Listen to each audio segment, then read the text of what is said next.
back, or welcome for the first time to the Bone. I'm Randy Daly, and in the spirit of total transparency, I'm Shelby's dad. So she asked for help. I said, "You bet, I'll be willing to help you out with whatever you want." So, To the Bone is a podcast that discusses athletic training, the athletic training business, athletic training products, and talks to people in the athletic training field. So, Shelby, turns out she's an athletic trainer. Now, she started out her studies at the University of Pacific Lutheran in Tacoma, went on to get a master's degree at the Riverside in California, Cal Baptist, and is currently pursuing her doctorate of athletic training at University in Florida. So, well qualified, and she wanted to build the business from the inside. So she decided, well, how about having a national conversation about athletic training? Did I get that right, Shelby? Yep, doing my doctorate at Florida International University. That's right. Beautiful yellow sweatshirt. I've got that in the that I wear when I'm not presenting myself because it's my casual feel good clothes. So how's your day been going? Doing all right. Just got home from work. All right. And you're currently working in athletic training at Penn Med in Philadelphia. Is that correct? Yep, at Pennsylvania Hospital in the outpatient Pens- clinic. oh, okay. Cool deal. All right. So why would an AT start a podcast? I mean, I gave my theory, but why do you think you're doing it? Well, through the education that we have, we recently moved to a master's degree qualification to take the certification test. Uh, we aren't really taught the business aspects of being an athletic trainer. We're very good at learning the clinical skills and the philosophies and getting people back to the field as quickly and safely as possible. But when we want to break off and get out of the non-traditional sense of being an athletic trainer, of starting your own business or looking at negotiations with the administration or the athletic directors, I don't think that's one of our strengths right now. Even though we're really equipped to be leaders, being on the field, taking command and giving directions, I don't think that correlates necessarily off the field in the office setting as well as it could be. Well, not only see that with a lot of professionals these days. I mean, back when I used to work in representing manufacturers, talking to end users and installers and things like that, you ran into an awful lot of folks who were very, very skilled, but didn't necessarily have the business acumen to do that. Is that so? You're saying that that's not just skilled labor, not just professionals. That's even into some of these medical fields. We're seeing that as well. Yeah, I would say that uh, we're at a pivotal point in the profession of trying to progress it and gain more respect and for others to understand our value. And we just haven't figured out the best way to articulate that. And that's what I'm hoping to do on this podcast is bring people on and talk about their experiences and give ideas and tidbits on how to actually address some of these problems in the profession. Now that brings up a good question. I mean, obviously, this is going to be a little bit more of a podcast designed for people inside the athletic training community. But what exactly does is an AT responsible for?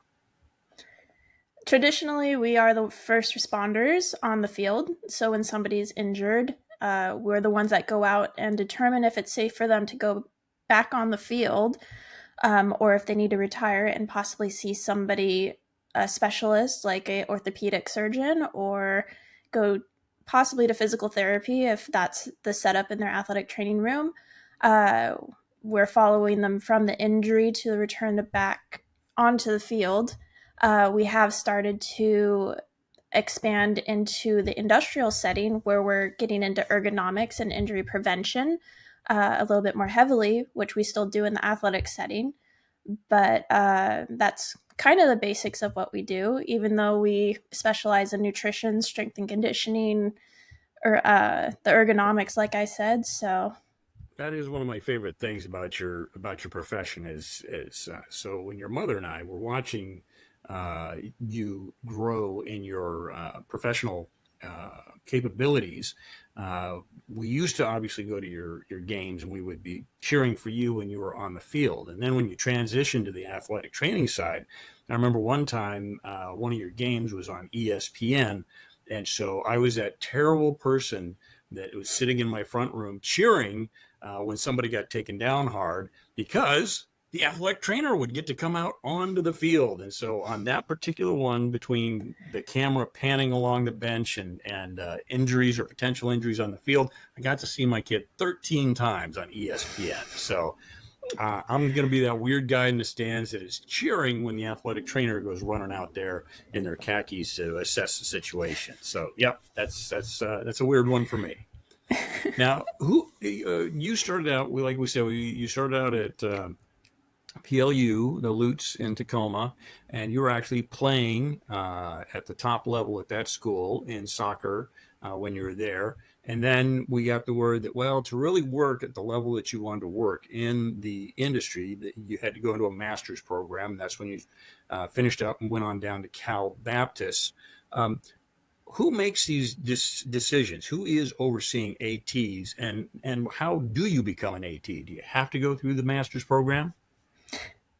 Yes. Right now, it just moved from bachelor's to master's, and that was determined by the Board of Certification, the BOC. They're the ones responsible for the certification of athletic trainers and creating the test and making sure that it's relevant and up to date. CATIE is the accreditation program that oversees the programs doing the education. So they... And CATIE is an acronym. That's CAATE, correct? Yes. Okay. The commission... I have a friend, Katie, and I know she doesn't know anything about athletic training. Yes, I can't get the whole name right now, but we all refer to it as CATIE. And That's so why they give you acronyms. yeah. And then there's the National Association of Athletic Training, or Athletic Training Association, NATA, which they are the ones that try to bring all athletic trainers together. They usually help update best practices of the profession. They have the annual convention each year where they bring everybody together, and we do CEUs and network and everything. So that's where I saw you on stage in Las Vegas. You were doing a presentation at NATA on ARVD. Is that correct? Well, that was actually the regional association. So it is Okay. broken down by region and state for representation of the athletic trainers in each area. So didn't make it to the national convention, but did it at the regional. There you go. So now you talked about how athletic training is expanding into other areas where traditionally it was just sports, and now we're seeing folks moving into industrial athletic training, making sure that repetitive use injuries are addressed appropriately in the workplace. Where do you see athletic training going from here? Well, it's expanding into all scopes. I mean, I'm working at the hospital in the outpatient, which is still a relatively newish area.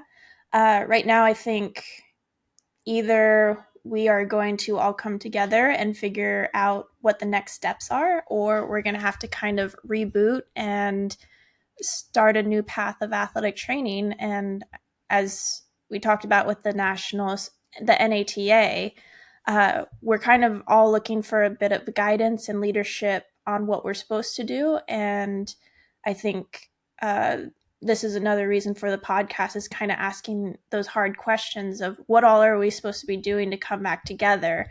We're kind of spreading out very thin. So where can we unite and get strong or gain strength? So that reminds me of the two different ways that you can you can develop a product, and basically athletic training is a product that you're attempting to put into the marketplace and expand what it's doing. And one of the famous stories on this is the clean sheet versus evolution. And one of the examples of that is the Porsche 911. It came to the U.S. in 1964, same year as the Beatles. And if you watched the evolution of the 911, you had the same pieces being used on that car for up to, I think the last one, it took about 30 years before the final piece that went on the original 964 or 911 in 64 was replaced, and I think that was the roof panel was the last piece. So they evolved that process, which it sounds like NAT has been doing. And now you're faced with the idea of, well, do we do this the clean sheet way, which is like what the Japanese manufacturer would do? If they're going to come out with a brand new GTR, they don't base it on the last GTR. They come out with a brand new clean sheet, fresh engineering. And so you're kind of at that stage. Do you continue to evolve the model, or do you go clean sheet from here? Is that what I'm hearing? Yes, I think there's a lot of confusion on what NATA is actually doing, and I'm hoping to debunk some of those myths and educate the population on what is NATA doing for us, or is it the JFK, don't ask what your country can do for you, but what can you do for your country?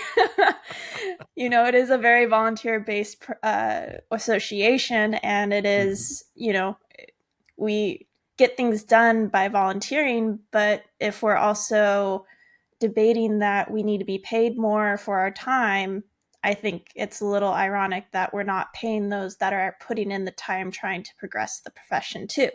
So, those are some of the hard questions that I'll be asking on my podcast. All right. So how often are you going to be doing this podcast?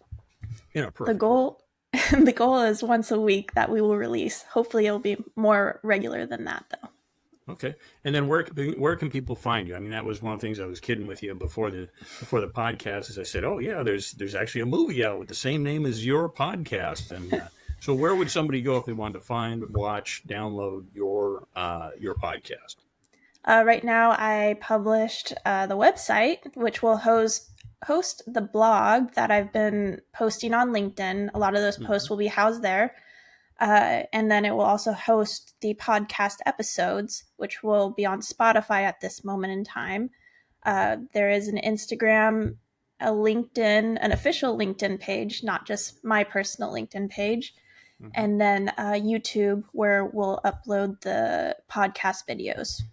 Outstanding. So best way if somebody wanted to get a hold of you and be included in conversations and blogs and everything, what is the optimum way to get a hold of Shelby Daly and To The Bone? On the website. So it's tothebonepodcast.com.